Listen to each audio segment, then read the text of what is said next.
जय हिंद दोस्तों। यूपीएससी हिंदी के इस ऑनलाइन प्लेटफॉर्म पे आप सभी का स्वागत है। और ये हमारा इकोनॉमी का मोस्ट प्रोबेबली लास्ट लेक्चर होगा जिसमें हमारी इकोनॉमी क्या होगी, कंप्लीट हो जाएगी, जो पीसीएस प्रीलिम्स 2023 के लिए चल रही थी। तो जिन बच्चों ने अभी तक फॉलो किया है इस लेक्चर सीरीज़ को, वो उनके लिए मैं एक काम अभी और करूँगा कि मैं एक लेक्चर एक ऐसा बना दूंगा, है ना, थोड़ा बड़ा लेक्चर होगा, वो एक लेक्चर ऐसा बना दूंगा ताकि आप लोगों को बार बार रिवीजन के लिए उस जो 18-20 लेक्चर हैं इनको ना देखना पड़े आप लोगों को, है ना। क्योंकि देखिए कॉन्सेप्ट तो आप समझ ही चुके हैं। देखिए लास्ट के जो 3-4 चैप्टर्स में उसमें बहुत ज़्यादा कॉन्सेप्ट है नहीं, लेकिन जो शुरू के चैप्टर्स थे, जैसे क्या हो गया, ये कहते हैं इन्फ्लेशन वाला चैप्टर हो गया, मनी बैंकिंग हो गया, है ना, टर्शरी सेक्टर हो गया, प्राइमरी सेकेंडरी सेक्टर हो गया, है ना, ये जो सर्विस सेक्टर्स थे, ठीक।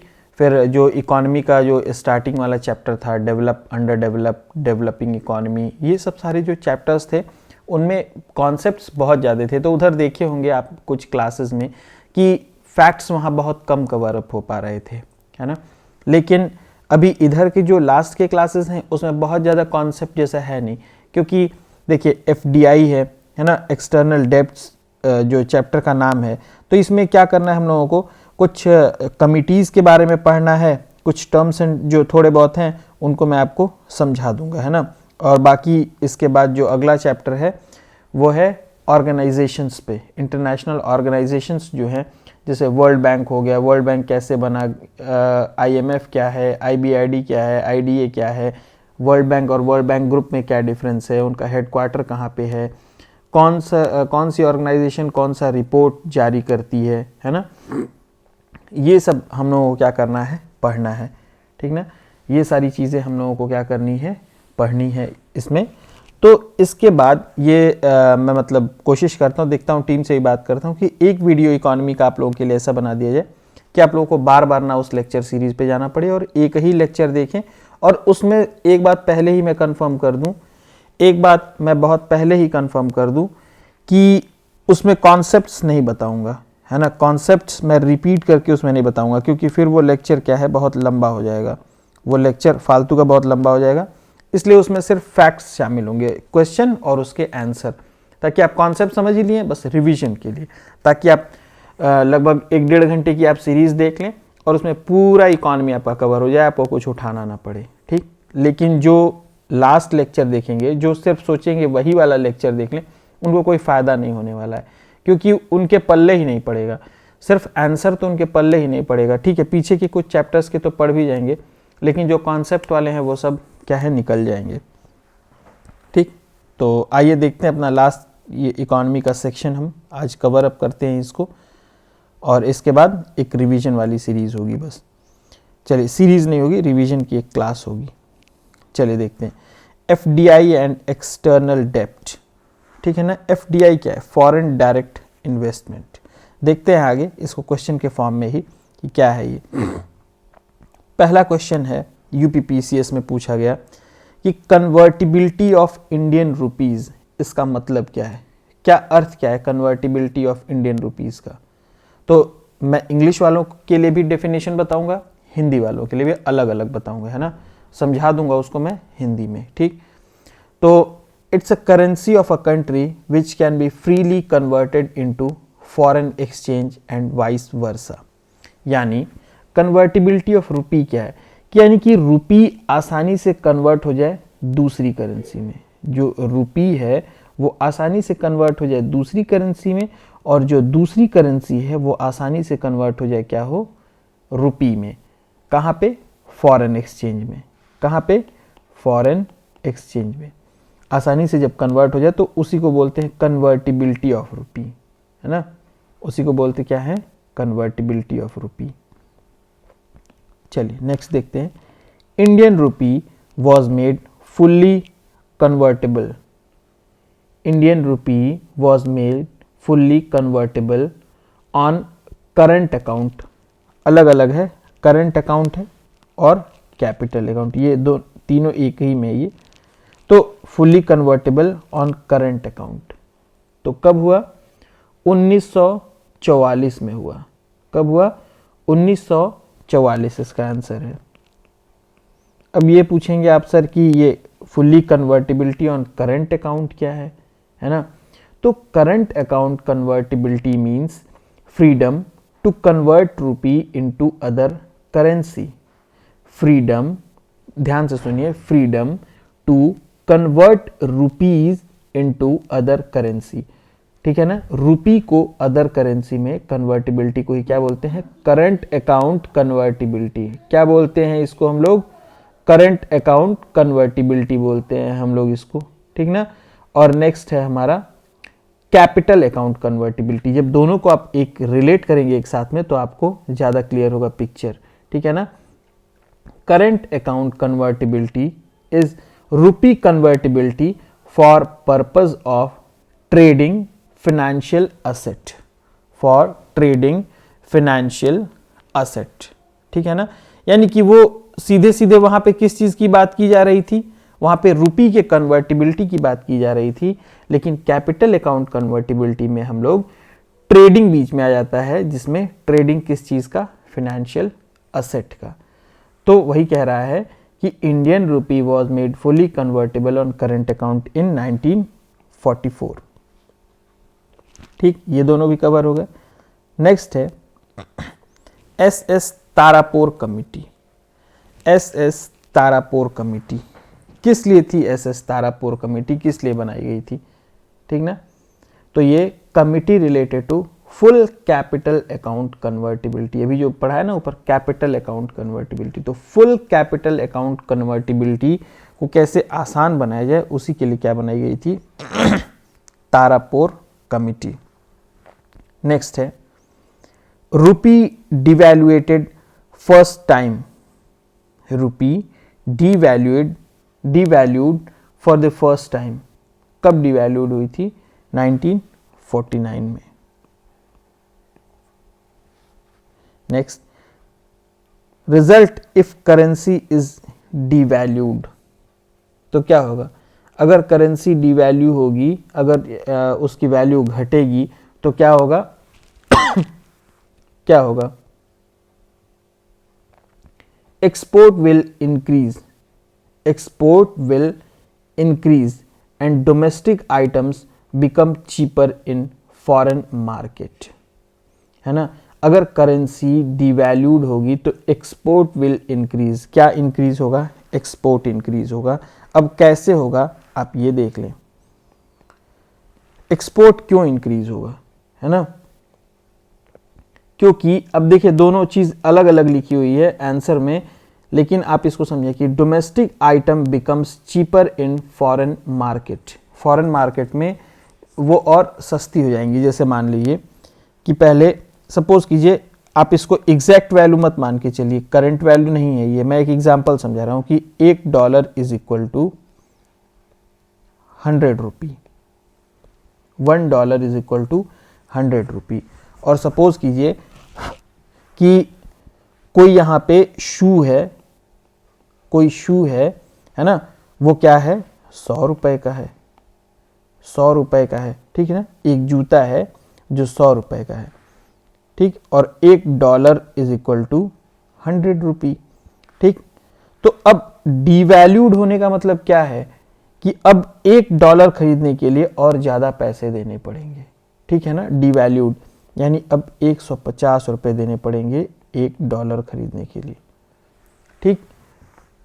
समझ रहे हैं आप कि यानी कि अगर सपोज कीजिए कि यहां पे भी एक जूता मिल रहा था, एक ये क्या है, ये कहीं से भी दिखने में जूता है नहीं, लेकिन आप इसको समझ लीजिए, ठीक।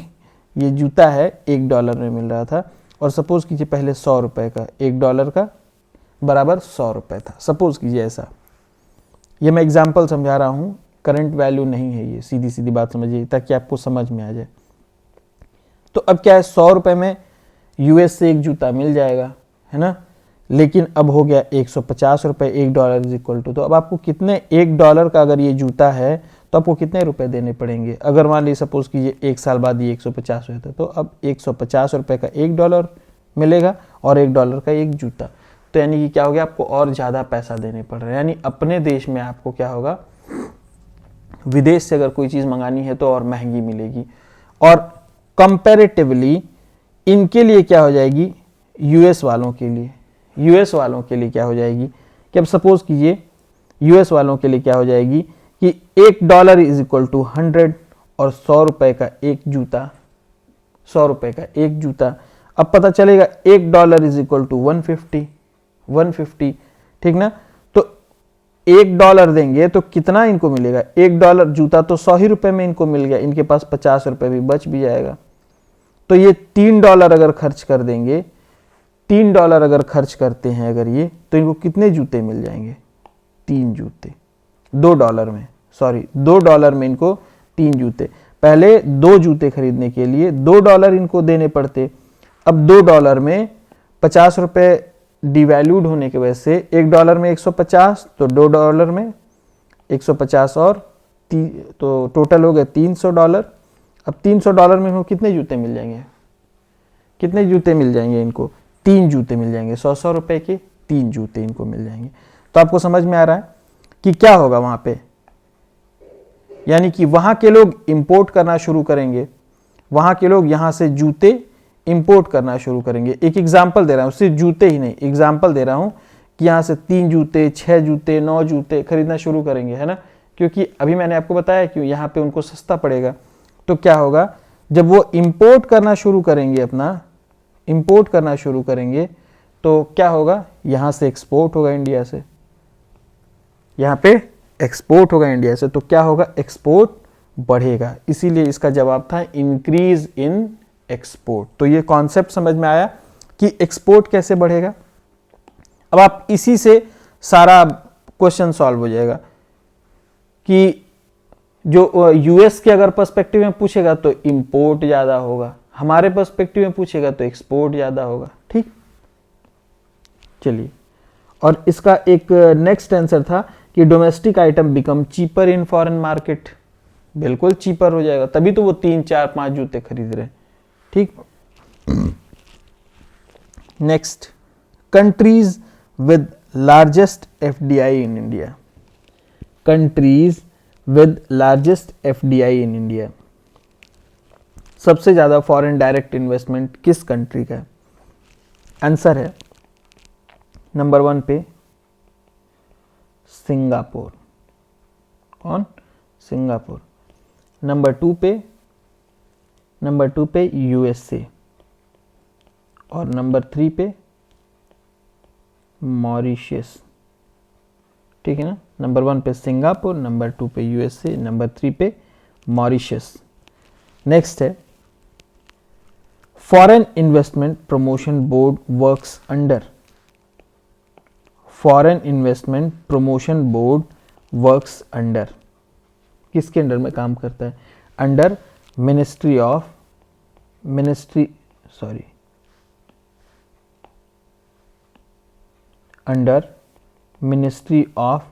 फाइनेंस। ठीक है, नेक्स्ट है मेजर कंपोनेंट्स ऑफ इंडियाज, यहां पे कॉमा होगा, India's external credit, major components of India's external credit, है ना। एक्सटर्नल क्रेडिट यानी उधार, क्रेडिट मतलब क्या होता है? उधार। ठीक, तो वो है कॉमर्शियल बोरोइंग्स। क्या है?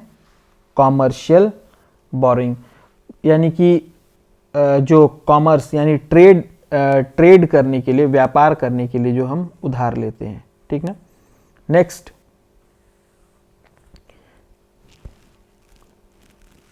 Institution regulate external commercial borrowing, वो इंस्टीट्यूशन जो रेगुलेट करती है, वो जो रेगुलेट करती है एक्सटर्नल कॉमर्शियल बोरोइंग्स को, वो कौन है? RBI, Reserve Bank of India.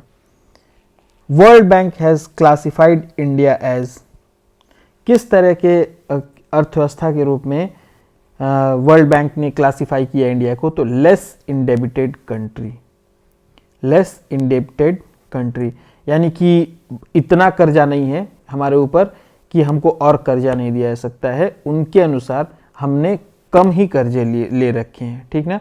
तो ये इससे क्या होगा? इससे क्या होगा कि जो अगर किसी कंट्री से हम कल को अगर उधार मांगते हैं कोई चीज़ हम ट्रेड के लिए, या हमारे ऊपर कोई आपत्ति विपत्ति आती है, तो वो जब जाके वर्ल्ड बैंक से पूछेगा तो वो बोलेगा यानी वो सक्षम है, उन्होंने कम ही कर्जे ले रखे हैं, ठीक ना। नेक्स्ट है items included in foreign exchange reserve. कौन कौन से आइटम हैं? Item included in foreign exchange reserve. तो पहला है foreign currency asset, foreign currency asset. दूसरा इसमें गोल्ड, ठीक है ना। तीसरा इसमें स्पेशल ड्राइंग राइट्स SDR, और चौथा है इसमें reserve position in IMF, reserve position in IMF। Next है फेमा रिप्लेस्ड फेरा। फेमा ने फेरा को कब रिप्लेस किया? तो पहले ये समझे फेमा क्या है। फेमा का फुल फॉर्म है फॉरेन एक्सचेंज मैनेजमेंट एक्ट, ठीक है ना, फॉरेन एक्सचेंज मैनेजमेंट एक्ट। इसने कब फेरा को रिप्लेस किया? 2000 में। कब? 2000 में, ठीक ना। और फेमा इम्प्लीमेंट कब किया गया? 2002 में। और फेमा के अंदर किया क्या जाता है? किया क्या जाता है? Violation of foreign exchange rules has ceased to be criminal offence. यानी फेमा के अंदर ये बनाया गया कि अगर किसी फॉरेन एक्सचेंज रूल को अगर ब्रेक किया जाता है, उसको वायलेट किया जाता है, तो क्या होगा? वो एक क्रिमिनल ऑफेंस होगा, उसको फेमा एक्ट के अंतर्गत उसको चेक किया जाता है, ठीक ना। फेमा एक्ट के अंतर्गत उसको चेक किया जाता है। चलिए, और फेरा कब इस्टेब्लिश हुआ था ये भी जान जाइए। 1973 में। कब? 1973 में। चलिए नेक्स्ट हम देखते हैं जो हमारा लास्ट सेक्शन है, इंटरनेशनल ऑर्गेनाइजेशंस, अंतर्राष्ट्रीय जो संगठन है उनको देखते हैं। तो इसमें हमारा पहला है world bank. World bank and IMF established in World Bank and IMF established in Bretton Woods Conference। Brayton would conference कब हुआ था? 1944 में। और ये ऑर्गेनाइजेशन कब से इफेक्टिव हुए? 1945 से। तो अगर पूछेगा इफेक्टिव कब हुए तो 1945, और इस्टेब्लिश कब हुए? ब्रेटन वुड कॉन्फ्रेंस के तहत 1944 में। और ब्रेटन वुड्स नाम क्यों रखा गया? क्योंकि जो ब्रेटन वुड्स है वो एक शहर है न्यू हैम्पशायर में। न्यू हैम्पशायर में एक शहर है, और न्यू हैम्पशायर कहाँ पे है? USA में है, ठीक है ना। न्यू हैम्पशायर कहाँ पे है? USA में है। देखिए इनिशियली वर्ल्ड बैंक को IBRD के नाम से जाना जाता था। किस नाम से जाना जाता था? IBRD के नाम से, ठीक ना। और इसको इस्टेब्लिश क्यों किया गया था वर्ल्ड बैंक को, ये जान जाए। जब हमारा जब विश्व युद्ध चल रहा था तो उसमें बहुत सारे नुकसान हुए थे, बहुत सारे एक दूसरे के एंटी लोग हो गए थे एकदम से, बहुत सारे फिनेंस की ज़रूरत थी उस समय, कॉपरेशन की ज़रूरत थी उस समय में विश्व युद्ध के बाद। तो उसी लिए क्या किया गया था? IBRD की स्थापना की गई थी। और जब वो काम उसका समाप्त हो गया तो उसको फिर उसी संस्था को वर्ल्ड बैंक में कन्वर्ट कर दिया गया। वर्ल्ड बैंक और वर्ल्ड बैंक ग्रुप अलग अलग है, ठीक है ना। वर्ल्ड बैंक का मतलब क्या होता है? IBRD plus IDA, IBRD plus IDA, ठीक। और वर्ल्ड बैंक ग्रुप क्या है? वर्ल्ड बैंक ग्रुप क्या है? इसमें वर्ल्ड बैंक ग्रुप में आ जाते हैं IBRD plus IDA plus मीगा plus ICSID, ठीक ना। ये 5 आ जाते हैं, ठीक ना। IBRD, IDA, हाँ एक और आता है IFC। ये 5 से मिलके बनता है वर्ल्ड बैंक, ठीक। इसका हेडक्वार्टर कहाँ पे है वर्ल्ड बैंक का? ये वर्ल्ड बैंक ग्रुप हो गया। इसका हेडक्वार्टर कहाँ पे है वर्ल्ड बैंक का? वॉशिंगटन में है, ठीक ना, वॉशिंगटन में। चलिए नेक्स्ट देखते हैं, इसमें एक है IMF। IMF का काम क्या है हम लोग ये जान जाते हैं। IMF का काम क्या है? ये हम लोग जान जाते हैं। ये लोन प्रोवाइड करती है, ये उधार प्रोवाइड करती है, लोन सेंक्शन करती है किसको? Only to member countries. ये आप लोग याद रखेंगे, हर कंट्री को नहीं, जो इसके मेंबर हैं सिर्फ उन्हीं कंट्रीज को, ठीक है ना।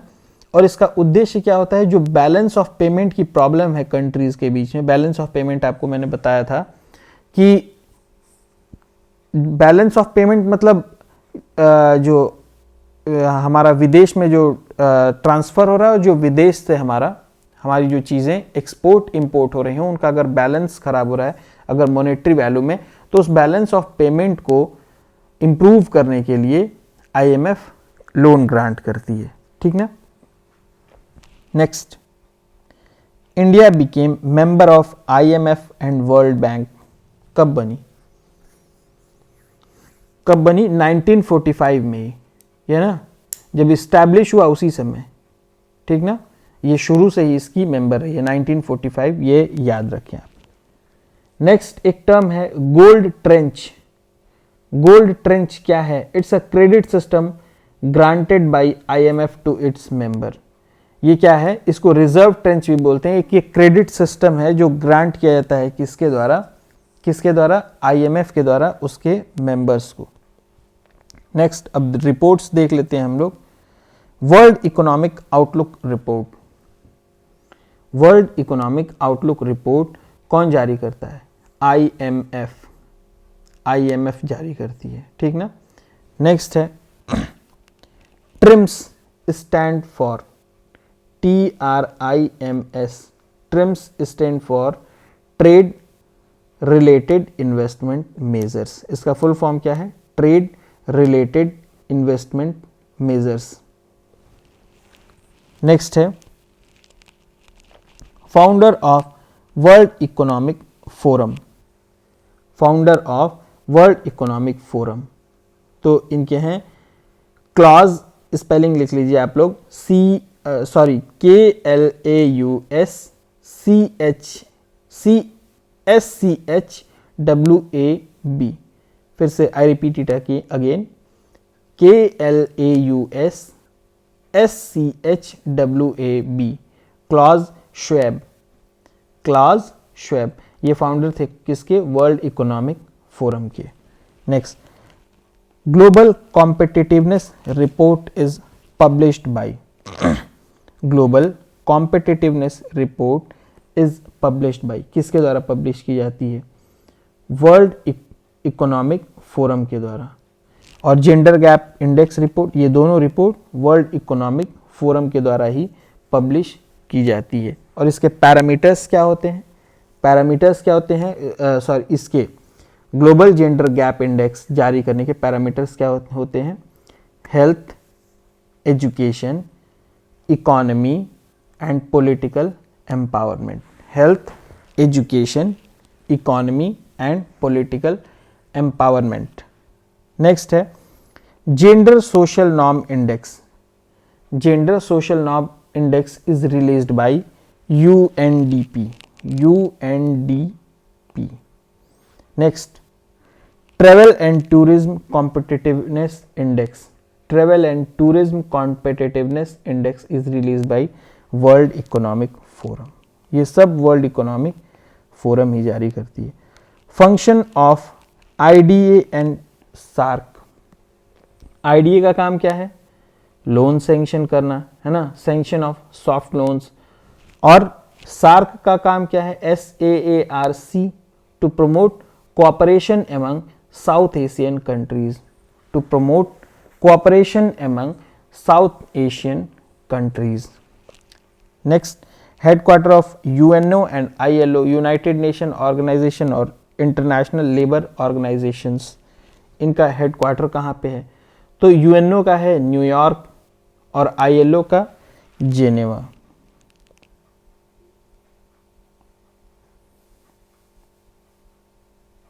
ठीक ना। नेक्स्ट, ओपेक कंट्री क्या है? जो प्राइस पे कंट्रोल, ऑयल प्राइस पे क्या करती हैं? ये कंट्रोल करती हैं। इनका काम क्या क्या है? Production and price control of petroleum products. Next है ओपेक। ओपेक का काम क्या है? अच्छा ओपेक तो बताया। नेक्स्ट है सार्क। सार्क में जो है सार्क का काम क्या है, इस्टेब्लिश कब हुआ, ऊपर हम लोगों ने सार्क के बारे में पढ़ा, अच्छा उसको मैंने बताना भूल गया था सार्क के बारे में। सार्क इस्टेब्लिश्ड इन 1985, 1985 में इस्टेब्लिश हुआ है ये, और ये क्या है, एक रीजनल ऑर्गेनाइजेशन है। ये क्या है, एक रीजनल ऑर्गेनाइजेशन है, जबकि यूनिसेफ, आईएमएफ और डब्ल्यूएचओ एक ग्लोबल ऑर्गेनाइजेशंस हैं। एक क्या है, ग्लोबल ऑर्गेनाइजेशंस हैं। नेक्स्ट है ब्रिक्स, BRICS। तो इसके मेंबर्स कौन कौन से हैं ये जानना बहुत जरूरी कि ब्रिक्स के मेंबर कौन कौन से हैं। ब्राज़ील, रशिया, इंडिया, चाइना और south Africa. Brazil, Russia, India, China और साउथ अफ्रीका। और ये टर्म जो ब्रिक्स है ये किसने दिया था, तो वो हैं जिम ओ नील।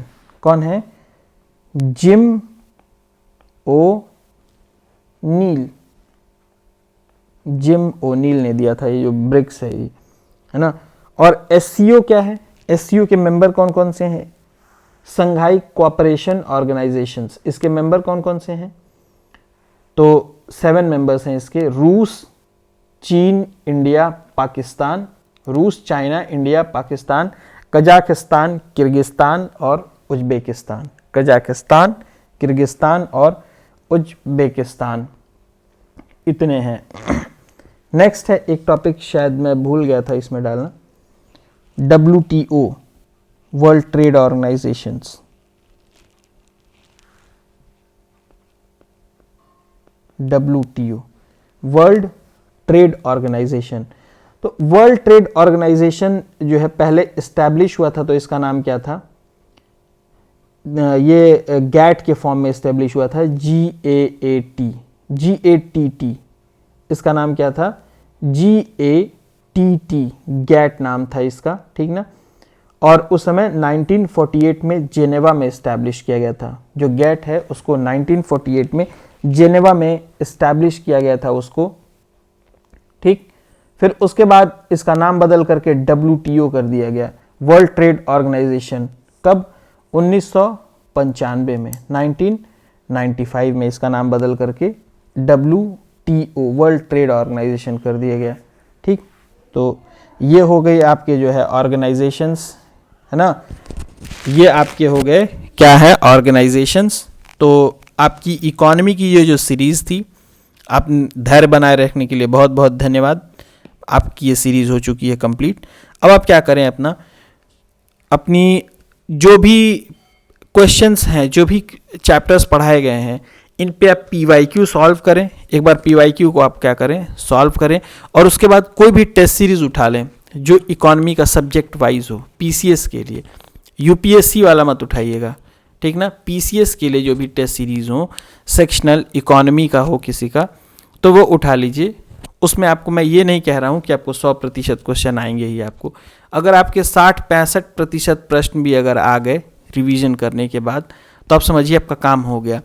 तो अब सपोज़ कीजिए कि मान लीजिए अगर 150 प्रश्न है टोटल, है ना, 150 प्रश्न है। अब सपोज़ कीजिए इसमें से आपको सिर्फ 75 से 80 प्रश्न आए, ठीक, 75 से 80 प्रश्न आए। तो जो 60 प्रश्न नहीं आए, 70 प्रश्न नहीं आए, इनके आप नोट्स बना करके क्या कीजिए, याद कर जाइए। तो ये कॉन्सेप्ट तो रिपीट होंगे, लेकिन फैक्ट्स हो सकता है सेम ना रिपीट हो, ठीक ना। तो इसलिए आप उन फैक्ट्स का आप नोट बनाइए और उनको याद कीजिए, उनको रिवाइज कीजिए।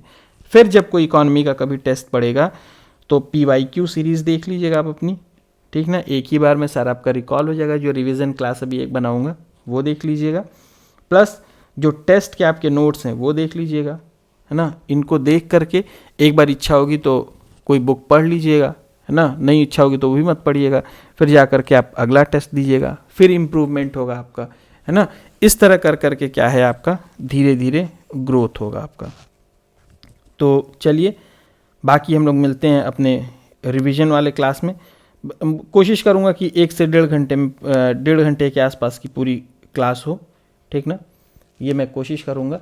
और बाकी आप लोग अगर कोई समस्या होगी तो आप लोग कमेंट में और नहीं कमेंट तो जो टेलीग्राम ग्रुप आपको दिया गया है आप उस पर कमेंट करके आप हमसे कोई अगर कॉन्सेप्ट में प्रॉब्लम हो तो आप मुझसे पूछ सकते हैं वहाँ पे।